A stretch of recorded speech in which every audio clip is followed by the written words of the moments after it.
ओंकार, हम अगर तुमसे पूछे कि तुम 11th क्लास से तुम्हें हम बताए थे कि नोट्स तैयार करने के लिए, थ्योरी के लिए, फॉर्मूला बुक तैयार करने के लिए तुम फॉर्मूला बुक तैयार किए थे और पूरे फॉर्मूले बुक में क्या था कि जो इम्पोर्टेंट पॉइंट था अपने अनुसार तुम नोट किए थे, मुझे मालूम है।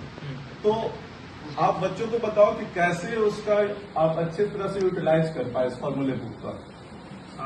अभी मैथ्स में सबसे इम्पोर्टेंट होता है कि आप कंसेप्ट को फॉर्मूला के बेस में कैसे विजुअलाइज वगैरह करते हैं। फॉर एग्जांपल मैथ, जेई का मैथ इतना इजी नहीं है कि सिर्फ फॉर्मूला लगाने से क्वेश्चन हो जाएगा। उतना इजी जेई होता तो 100 सबके आ जाते।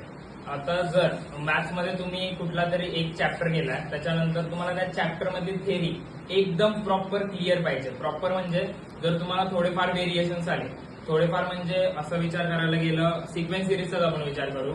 एपी मध्ये जर मिक्स कन्सेप्ट झाली, एपी मध्ये बायनॉमियल आला, एपी मध्ये क्वाड्रॅटिक इक्वेशन बनतं, एका क्वाड्रॅटिक इक्वेशनचे काहीतरी रूट्स येतात, असे तुम्हाला 3-4 क्वाड्रॅटिक इक्वेशन दिलेत, 3-4 क्वाड्रॅटिक इक्वेशनचे जे रूट्स येतात ते एपी फॉर्म करतात। तर आता तुम्हाला ते रूट्स बरोबर यायला पाहिजे फाइंड करता, म्हणजे तुम्हाला 2 चॅप्टरची कन्सेप्ट वगैरे माहिती पाहिजे।